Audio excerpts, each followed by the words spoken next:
தாராளமா 20 எடுக்கலாம் அப்படிங்கிறப்ப நான் வந்து வருஷத்துல வந்துட்டு ஒரு 5-6 தடவைனாலும் நம்மளுக்கு வந்து கிடைச்சிரும். ஓ ஓகேங்க, ஓகே சூப்பர்.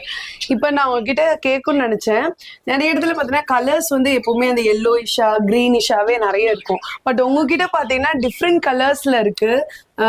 சோ நீங்க எப்படி கலர்ஸ் எல்லாம் சூஸ் பண்றீங்க? ஸோ வந்து பொதுவாகவே வந்துட்டு எல்லா பேருமே maximum green colour, yellow colour இந்த மாதிரி தான் வச்சிருக்காங்க. ஆனா நம்ம கிட்ட வந்து பாத்தீங்கன்னா தான் blue colour, grey colour, yellow colour இந்த மாதிரி நம்ம டிஃப்ரெண்டா வந்து நம்ம கிட்ட தான் இருக்கும். சோ வந்து அந்த மாதிரி இருந்தாதான் குழந்தைங்களுக்கு, அதுக்கப்புறம் வந்துட்டு எனக்குமே கூட வந்துட்டு எனக்கு இந்த மாதிரி இருந்தாதான் பிடிக்கும். ரெட் ஐ எல்லாம் வந்து மோஸ்ட்லி எங்கேயுமே இருக்காது.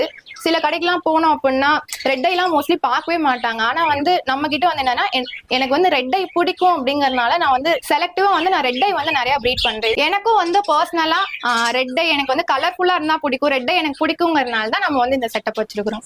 இந்த மாதிரி கலர்ஸ் வந்து அதிகமா இருக்கனால சேல்ஸுக்கும் வந்து ஈஸியா இருக்கும். ஸோ வந்து சேல்ஸ்க்கு வந்து எல்லா பேரும் வர்றவங்க எல்லா பேரும்